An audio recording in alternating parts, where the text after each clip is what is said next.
Telugu Desam Bharatiya Janata party Janasena పార్టీలు కలిపి ప్రభుత్వం ఏర్పడి 9 మాసాలు కూడా పూర్తి కావస్తుంది।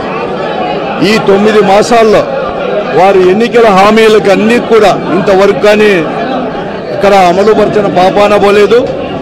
నిన్న ఫిబ్రవరిలో 28వ తేదీ బడ్జెట్ ఏదైతే ప్రవేశపెట్టారో ఆ బడ్జెట్లో కూడా సరైన కేటాయింపులు కూడా కేటాయించుకోకుండా ఈ రాష్ట్ర ప్రజలను కూడా మోసం చేస్తూ ఉంది।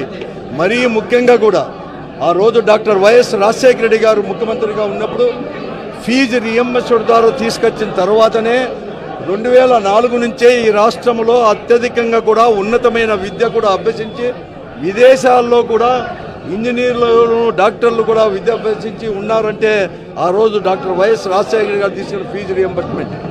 జగన్మోహన్ గారు ముఖ్యమంత్రి అయినాక మరొక అడుగు కూడా ముందుకు వేసి జగనన్న విద్యాదీవెనని వారికి వసతి సౌకర్యాలు కల్పించడానికి కూడా వసతి దీవెనని కూడా చేసి పెద్ద ఎత్తున తీసుకొని రావడం జరిగింది। కానీ ఈ కూటమి ప్రభుత్వం అధికారంలోకి వచ్చి 9 నెలల్లో కూడా గతంలో ఉండే 3,600 కోట్ల రూపాయలు కానీ ఈ అకాడమిక్ ఇయర్ అంటే మార్చి 30 తేదీకి పూర్తి అవుతున్న అకాడమిక్ ఇయర్కి అంతా కలిసి 4,600 కోట్ల రూపాయలు బకాయిలు చెల్లించాల్సిన అవసరం కూడా ఉంది విద్యార్థుల తరపున కాలేజీ యాజమాన్యాలకు కూడా। ఇంతవరకు కూడా ఎక్కడ కానీ బడ్జెట్లో సరైన కేటాయింపులు ఇవ్వలేదు, ఆ తర్వాత బకాయిలు కూడా విడుదల చేయలేదు। కాలేజీల యొక్క యాజమాన్యాన్ని విద్యార్థులపైన పెద్ద ఎత్తున కూడా ఒత్తిడి తీసుకొని వచ్చేసి హాల్ టికెట్లు ఇవ్వమనో లేకుంటే టీసీలు ఇవ్వమని చెప్పేసి కూడా పెద్ద ఎత్తున ఒత్తిడి తీసుకొని వస్తున్నారు। కాబట్టి వెంటనే విడుదల చేయాలని చెప్పేసి మరొకటి కూడా ముఖ్యంగా యువతకు కూడా ఆ రోజు ఎన్నికల సమయంలో ప్రతి 3,000 రూపాయలు నిరుద్యోగ భృతి ఇస్తామని చెప్పేసి 20 లక్షల ఉద్యోగాలు సృష్టిస్తామని చెప్పేసి 3,000 రూపాయల గురించి కానీ ఉద్యోగాల గురించి కానీ బడ్జెట్లో కూడా ఎక్కడ కానీ ప్రస్తావన తీసుకొని రాలేదు। అలాగే ఆ రోజు జగన్మోహన్ గారు ముఖ్యమంత్రిగా ఉన్నప్పుడు ప్రభుత్వం తరపునే 17 కాలేజీలు కూడా మెడికల్ కాలేజీలు కూడా ప్రారంభించి అంటే కట్టడం ఇవన్నీ కూడా ప్రారంభించి శాంక్షన్లు కూడా ఆ రోజు కేంద్రం నుంచి కూడా పర్మిషన్ తీసుకొని వచ్చేస్తుంటే ఈరోజు అన్ని కాలేజీలను కూడా ప్రైవేటు పరం చేయడానికి వారికి కావలసిన వ్యక్తులకు కొంతమందికి దారదత్తం చేయడానికి కూడా ఈరోజు ఈ రాష్ట్రంలో జరుగుతుంది। కాబట్టి ఈ 3 దానిలకు కూడా వ్యతిరేకంగా వైఎస్ఆర్ కాంగ్రెస్ పార్టీ ఆధ్వర్యంలో యువత పోరు రేపు 12వ తేదీ బుధవారం అని కూడా పెద్ద ఎత్తున ర్యాలీగా పోయి ఈరోజు జిల్లా కేంద్రంలో కూడా కలెక్టర్ కూడా వినతి పత్రం కూడా ఇస్తున్నాం।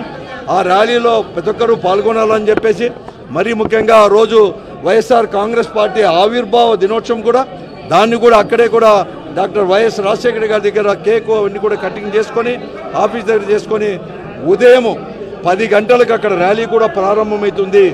ఈ జిల్లాలో ఉండే విద్యార్థులు అలాగే విద్యార్థుల యొక్క తల్లిదండ్రులు వైఎస్ఆర్ కాంగ్రెస్ పార్టీ యొక్క నాయకులు కార్యకర్తలు శ్రేణులు అందరూ కూడా పెద్ద ఎత్తున మరీ ముఖ్యంగా కూడా విద్యార్థులు నిరుద్యోగ యువత ఇదంతా కూడా పెద్ద ఎత్తున రేపు బుధవారం 12వ తేదీ 10 గంటలకు ర్యాలీ ప్రారంభమవుతుంది జిల్లా పరిషత్ దగ్గర ఉండే వైఎస్ రాజశేఖర గారి విగ్రహం దగ్గర నుంచి।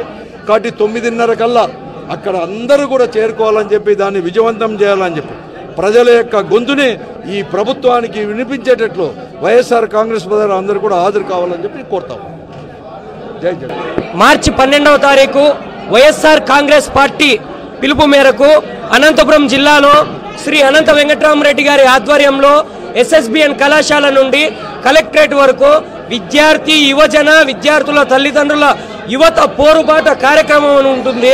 ఈ కార్యక్రమం ఎందువల్ల చేపడుతున్నామంటే విద్యార్థులకు రావాల్సినటువంటి ఫీజు రియంబర్స్మెంట్ బకాయిలు అయితేనేమి నిరుద్యోగులకు మోసం చేసినటువంటి నిరుద్యోగ భృతి అయితేనేమి ఉద్యోగాల అవకాశాలు అయితేనేమి ఇవి కాకోకుండా మెడికల్ కాలేజీలని ఆరోగ్యంగా ప్రజలు ఉండాలని మెడికల్ కాలేజ్ తెస్తే వాటిని కూడా ప్రైవేటీకరణ చేస్తున్న కూటమి ప్రభుత్వ కూసాలు కదిలే వరకు మా యొక్క ఉద్యమం ఉంటుందని ఈ ఉద్యమానికి కూటమి ప్రభుత్వ కూసాలు ఖచ్చితంగా కదులుతాయని ఆ విధంగా రాష్ట్రంలోనే అత్యున్నతంగా అనంతపురం ఉద్యమం నడుస్తుందని వైఎస్ఆర్ విద్యార్థి విభాగం తరపున అనంతపురం జిల్లా అధ్యక్షుడు చంద్రశేఖర్ యాదవ్ తెలియజేసుకుంటున్నారు।